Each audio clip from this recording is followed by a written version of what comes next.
Hello and welcome to Matt Presents. So today we have got the long-awaited episode of Regeneration for the amazing Peter Capaldi's Doctor. So this episode we are looking at The World's Enough in Time, The Doctor Falls, and Twice Upon a Time, all by the brilliant writer Stephen Moffat. So within this episode itself, we see the Doctor starting to regenerate and also fight against the fact that he's once again having to change his face. So The World Enough in Time, it starts off with the Doctor accepting a distress call and Missy coming out being the Doctor as a trial to see whether or not she's good enough to be released from her prison, really. It then gets a bit wilder as soon as the blue man, I can't remember his name or species, comes out and asks who's human because the cameras are watching. Those cameras are then later to be discovered as the Mondasian Cyberman. The ship is a Mondasian ship that was getting delivered and is currently trapped in a black hole. Well, coming out of a black hole, I should say. The Mondasian Cybermen take Bill down to the basement of the ship, in a way, where it's an entire hospital. They give her a new cybernetic heart, and we meet Mr. Razor, who is later to be the Master. By the time the Doctor, Nadal, and Missy all get down the lift itself, we are met with Cyber Bill. So Bill had literally missed the Doctor by a few hours and got converted into a Cyberman. Not just any Cyberman, a Mondasian Cyberman. We then pick up on the Doctor Falls, where we go to one of the solar farms, where the Mondasian Cybermen keep coming up to take the children, and well, the adults of the farm itself keep them as scarecrows for a bit.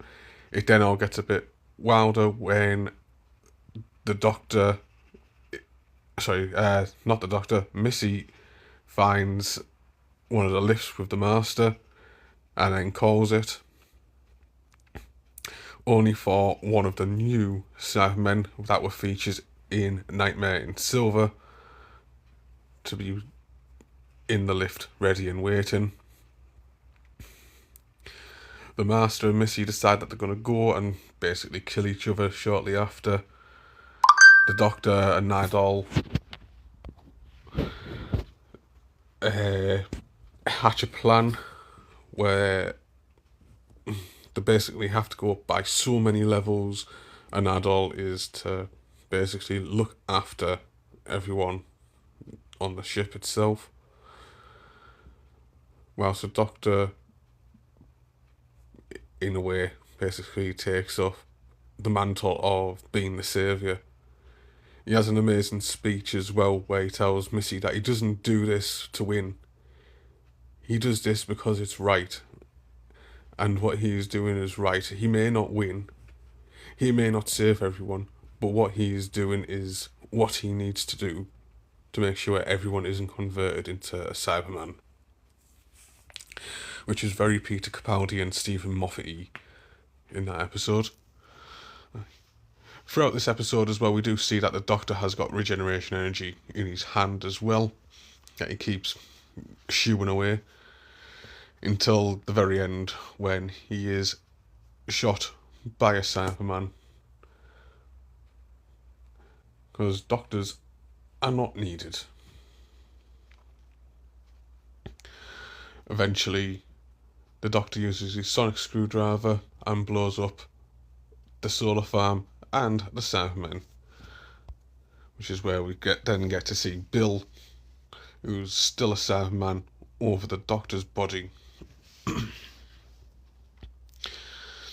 She then takes the Doctor back to the TARDIS with Heather from the very first episode, who is now the pilot.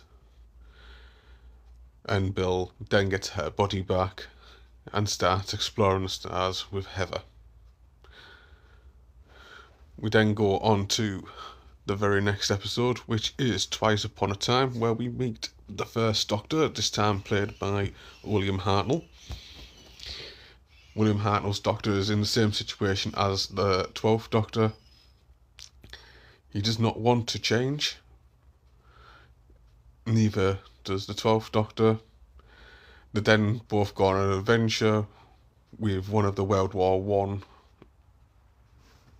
officers who had been stolen by testimony, just to get their extracts of their life and then to be returned to their death. However, due to the timeline error of both Doctors being there at the South Pole at the same time, he gets put in the wrong place. The Doctors both go on this adventure where they meet testimony and realise that testimony is nothing bad. They're just gathering information about people at the end of their life, which is a really nice end to Stephen Moffat's era as the head writer. Eventually, at the end of this episode, the first Doctor says that he's ready and asks if the 12th Doctor is ready, where he then tells the first Doctor, "You'll have to find the long way around." And then, when it comes to the end of this episode, prior to the regeneration,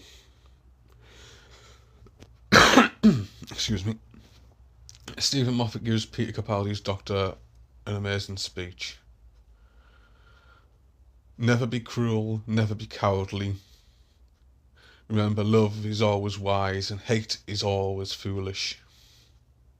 Never tell anybody your name, not that they don't understand it.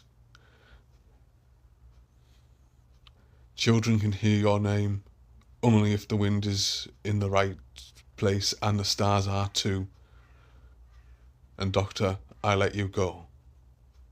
Now, I may not have got that 100% correct,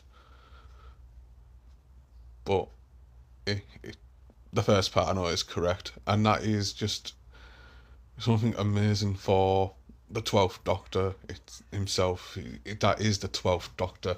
He understood that he let himself go a bit, and he doesn't want his next regeneration to let himself go again. And then, sadly, Peter Capaldi's Doctor then bursts into the flames and destroys this beautiful TARDIS. This was one of the best looking TARDISes that I ever saw. I like Ncuti Gatwa's TARDIS, but this TARDIS was the best. Whenever I think about Doctor Who, Peter Capaldi's TARDIS is the best one itself there. I did not like Jodie Whittaker's TARDIS one bit itself. But then, yeah, that then brings us to Jodie Whittaker's Doctor. And, well, we all know how that story ended with Chris Chibnall. That's everything for today's Matt Presents episode. I'll thank you very much for joining us on today's episode. And I do hope you join us on our next one, where we'll be